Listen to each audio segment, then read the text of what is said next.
Halo,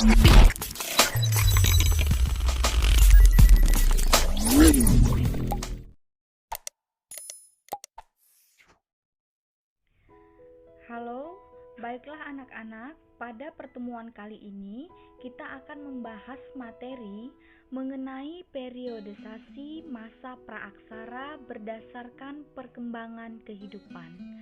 Pada periode ini kita akan membahas 4 masa, yaitu masa yang pertama adalah masa berburu dan mengumpulkan makanan tingkat sederhana. Masa yang kedua adalah masa berburu dan mengumpulkan makanan tingkat lanjut.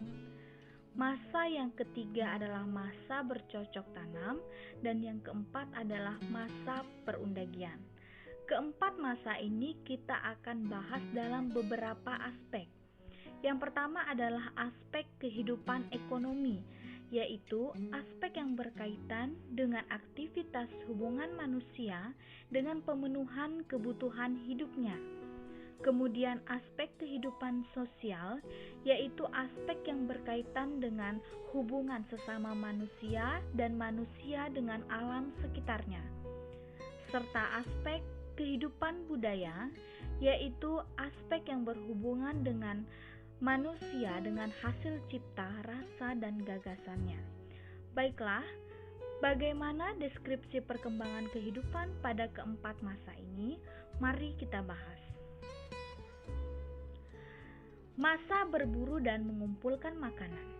Masa berburu dan mengumpulkan makanan terdiri atas 2 bagian. Yang pertama adalah masa berburu dan mengumpulkan makanan tingkat sederhana.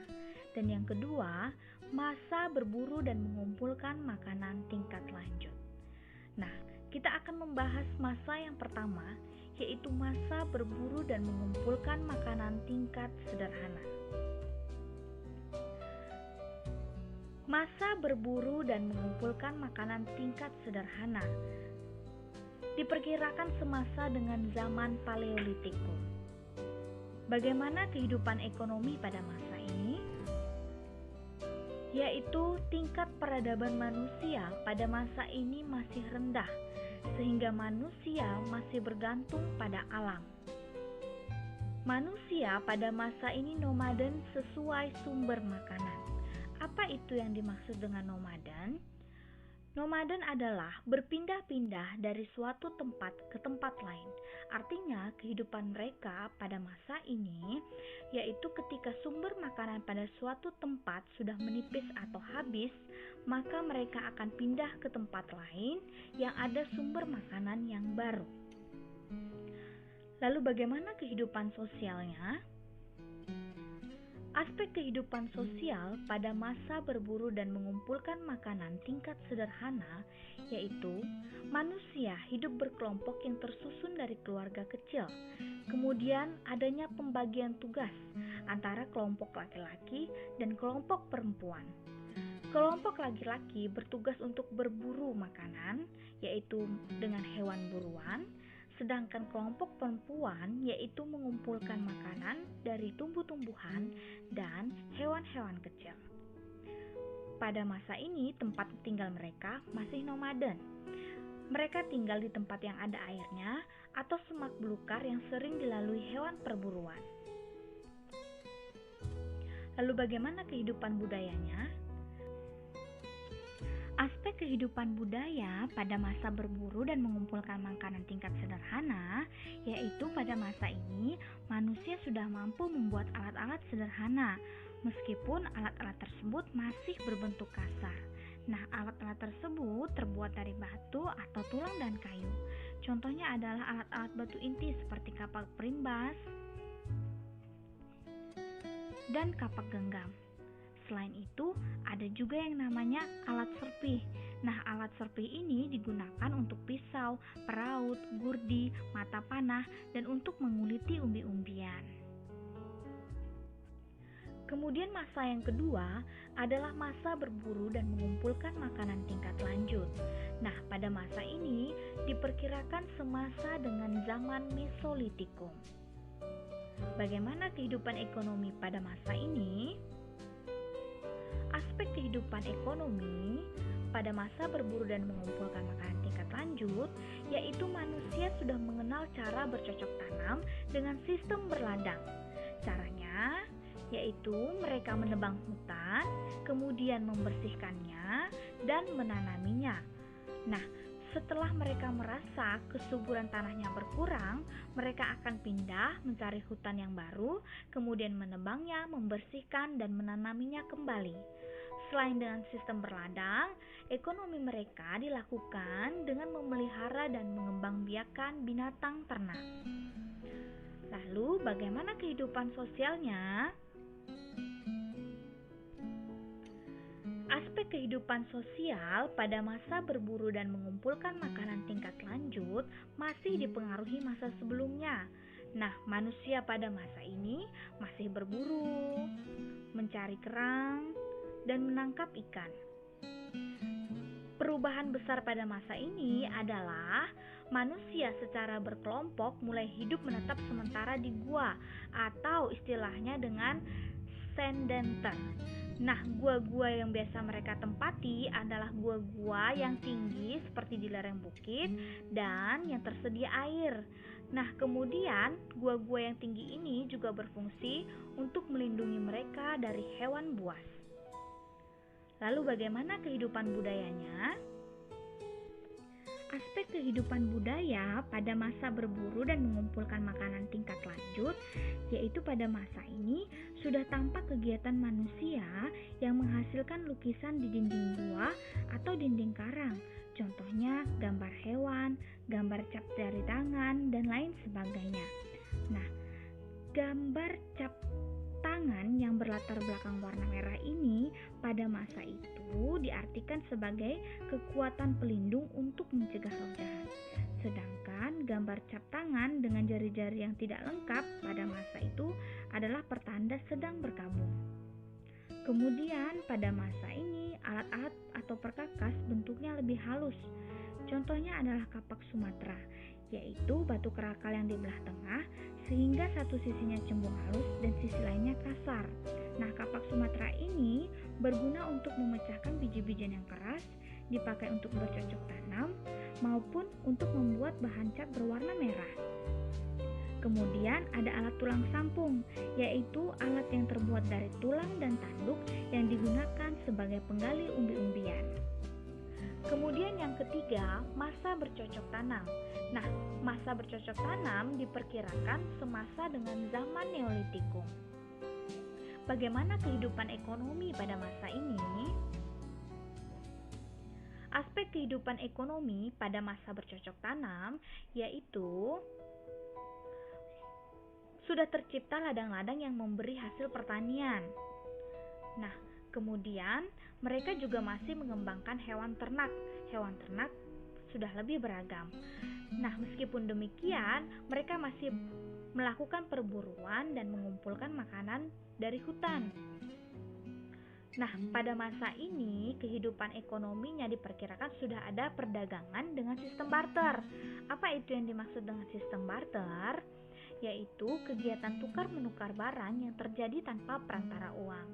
Adapun barang yang dipertukarkan pada masa ini yaitu hasil-hasil cocok tanam, hasil-hasil laut, maupun hasil kerajinan tangan. Lalu bagaimana kehidupan sosialnya? Aspek kehidupan sosial pada masa bercocok tanam yaitu manusia pada masa ini sudah menetap secara berkelompok dan membentuk masyarakat perkampungan dengan tempat tinggal sederhana dan dipimpin oleh kepala kampung. Nah, kepala kampung di sini dijabat oleh orang yang paling tua dan berwibawa. Nah, kepala kampung dianggap sebagai tokoh yang disegani dan dihormati serta ditaati. Kemudian, pada masa ini kegiatan untuk mencukupi kebutuhan bersama mulai diatur. Selain itu, adanya pembagian tugas yang lebih kompleks. Di antaranya, laki-laki melakukan kegiatan yang banyak menghabiskan tenaga. Contohnya membuat perahu, membuat rumah, menyiapkan ladang untuk ditanami, dan lain sebagainya. Sedangkan kelompok perempuan melakukan kegiatan yang tidak memerlukan tenaga besar. Nah, contohnya menabuh benih di ladang dan merawat rumah. Lalu bagaimana kehidupan budayanya? Aspek kehidupan budaya pada masa bercocok tanam yaitu alat atau perkakas yang dihasilkan sudah halus dan beraneka ragam. Contohnya adalah kapak lonjong. Nah, kapak lonjong ini digunakan sebagai cangkul untuk menggarap tanah dan sebagai kapak biasa. Nah, selain itu ada gerabah. Gerabah di sini digunakan sebagai tempat penyimpanan pada masa itu. Dan ada juga nih perhiasan dari batu. Contohnya adalah gelang batu ini. Selain itu, pada masa ini berkembang tradisi pendirian bangunan megalitik atau bangunan besar dari batu. Tradisi ini didasari oleh kepercayaan akan adanya hubungan antara yang hidup dan yang mati, terutama percaya akan adanya pengaruh kuat dari orang yang telah mati terhadap kesejahteraan masyarakat dan kesuburan tanaman pada masa itu. Nah, pada masa ini, jasad seorang kerabat yang telah meninggal dunia diabadikan dengan mendirikan bangunan batu besar. Contohnya adalah menhir, dolmen, waruga, punden berundak, dan sarkofagus. Nah, bangunan ini menjadi media penghormatan, tempat singgah, dan menjadi lambang bagi orang yang meninggal pada masa ini. Masa yang keempat adalah masa perundagian. Nah, masa ini diperkirakan semasa dengan zaman perunggu. Masa perundagian adalah akhir masa praaksara di Indonesia. Bagaimana kehidupan ekonomi pada masa ini? Aspek kehidupan ekonomi pada masa perundagian yaitu kegiatan pertanian di ladang dan sawah masih dilakukan. Hanya saja pada masa ini manusia sudah tidak sepenuhnya bergantung pada alam. Mereka sudah mulai menciptakan pengaturan air. Contohnya adalah irigasi. Sehingga mereka tidak lagi bergantung pada hujan untuk kegiatan pertanian. Selain itu, kegiatan peternakan juga sudah mulai berkembang. Mereka mulai memelihara berbagai binatang unggas dan kuda. Nah, kehidupan ekonomi pada masa ini juga diperkirakan masih berdagang dengan menggunakan sistem barter. Hanya saja pada masa ini perdagangan dilakukan dengan menjangkau tempat yang lebih jauh seperti antar pulau, dan barang-barang yang dipertukarkan semakin beragam seperti alat-alat pertanian, hasil-hasil kerajinan, dan lain sebagainya. Bagaimana kehidupan sosial mereka? Aspek kehidupan sosial pada masa perundagian yaitu manusia sudah menetap di perkampungan lebih besar dan lebih teratur.